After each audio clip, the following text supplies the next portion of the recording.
invested themselves in lifelong learning as compared to the other nuns who are like them in every other way except for learning, live longer and without far less Alzheimer's or dementia than the women, than the nuns who didn't invest in learning. 그래서 확인한 게 뭐냐? 그러니까 수녀님 중에서 배우기를 좋아하는 사람 있잖아요. 책을 읽든 뭘 하든 간에 항상 배우는 수녀님과 하지 않는 수녀님들을 비교해 봤더니 배우기를 하는 수녀님들이 더 오래 사는 거예요. 그러니까 이 그룹에서 이제 판명이 난 거죠. 그러니까 학습의 효과가 학습을 오래 하면 오래 건강하게 잘 살 수 있다. 그건. And when he cut open their brains, many of these nuns lived past 100. It's actually an extraordinarily long-lived community. Even the nuns without did not exhibit any indicia of dementia or Alzheimer's. Actually had the same physical traits in their brains as the other nuns, but somehow because of lifelong learning, their brain managed to rewire itself. It's called I think mental reserve. It's not quite right, but it doesn't matter. It's called cognitive reserve, and those nuns who studied, engaged in learning, were able to bypass all the physical attributes of dementia and live essentially cognitively happy lives. 그래서 사실상 계속해서 학습을 하는 수녀님들은 치매도 안 걸리고, 그러니까 우리가 지금 얘기할 때 멘털리도 정상이고, 피지컬리도 건강하고 샤프하고, 그래서 그렇게 오래 사는 거를 확인할 수 있었다는 얘기입니다. So longer lives also means longer careers. When I say this in the United States, no one likes me. Because the idea of retiring at 60 or 65 is deeply embedded in the culture. And it's not just the United States. In France, when they try to move the retirement age by 2 years, people take to the streets and burn garbage cans and almost bring down the government. 근데 이거 이해되십니까? 그러니까 우리가 오래 산다는 것은 이제 커리어가 길어져야 된다는 얘기고, 또 커리어를 우리가 길게 한다는 것은 건강이 더 좋아진다는 얘기입니다. 왜냐면 일하고 배우게 되니까. And part of the complaint is, how can you ruin my health by making me work longer? But the fact is, working is actually quite good for your health and longevity.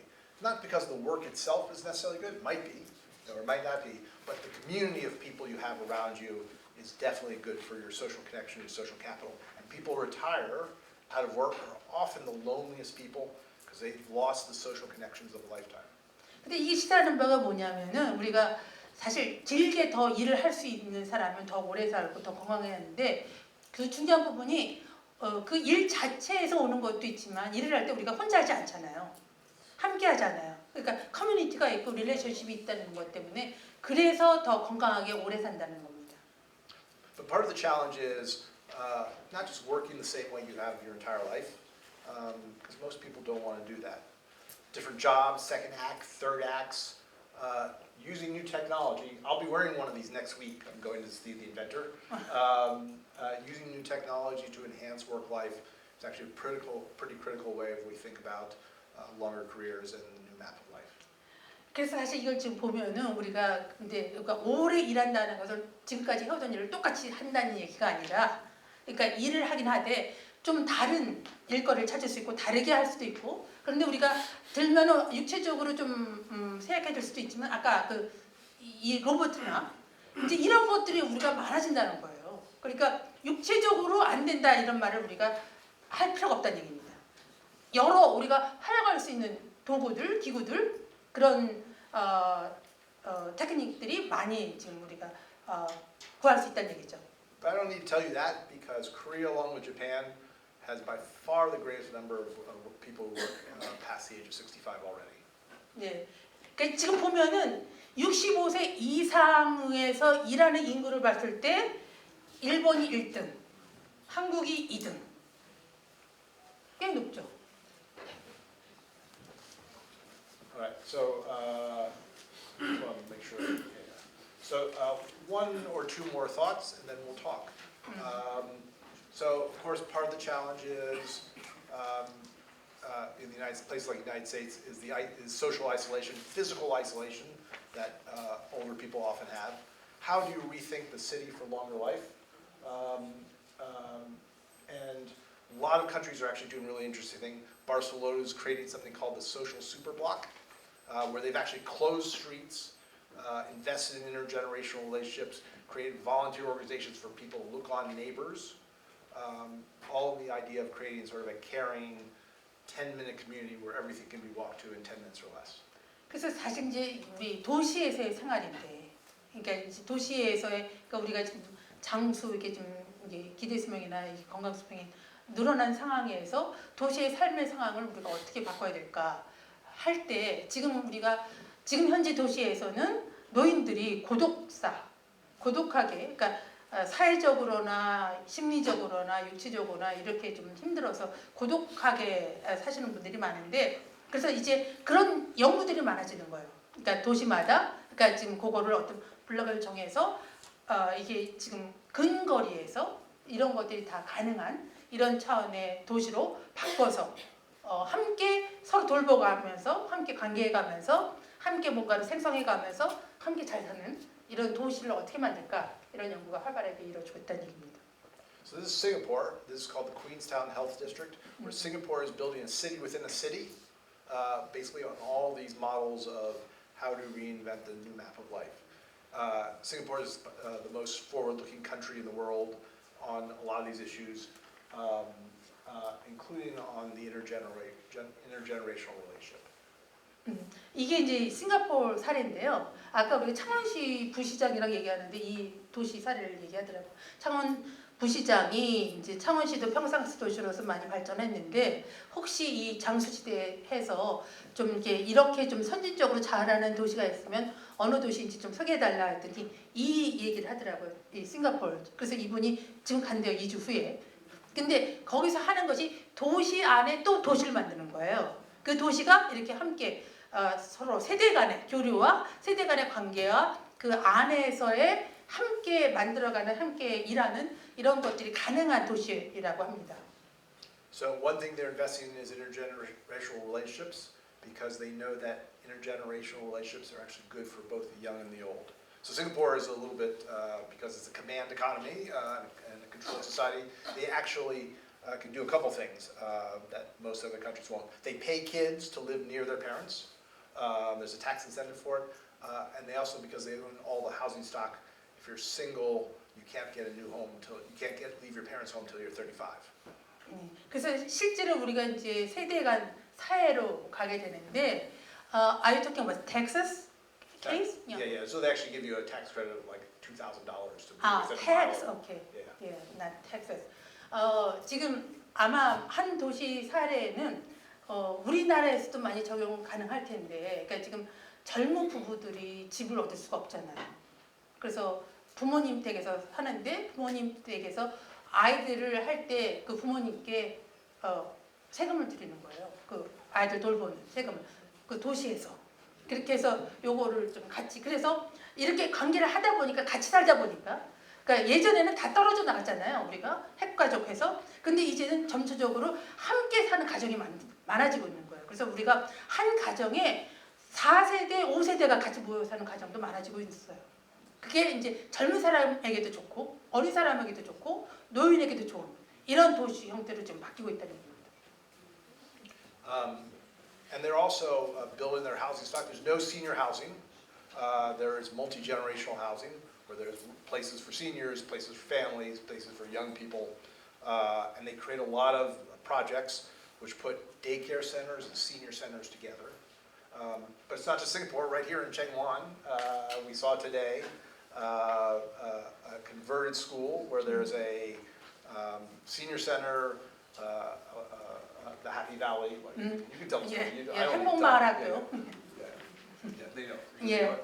그래서 지금 얘기하는 게 하우징을 이게 지금 그 양로원, 노인 주택 이렇게 하는 게 아니라 다양한 세대들이 함께 사는 하우징 집을 이제 하는 거죠. 그래서 그 하우징 안에 그 아이들 데이케어 센터도 있고 시니어 센터도 있고 그래서 우리가 오늘 본 게 그 우리가 지혜바다 행복마을학교 가서 봤더니 거기에 지금 시니어들이 같이 모여서 했던 이분이 감동한 게 우리가 마을 오케스트라 그래서 어린애부터 다 노인까지 함께 모여서 하는 거 그런 이런 것들이 지금 많아지고 있다는 얘기죠.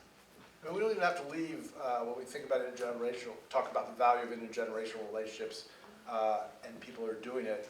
We don't have to leave this room. I actually end by saying, looking out and seeing people of different generations in the same classroom, working on the same programs, is especially one around lifelong learning, is a remarkable step that communities around the country, around the world, need to emulate. And it makes me so excited to be here in Changwon with you all, because what you're doing is creating the new map of life.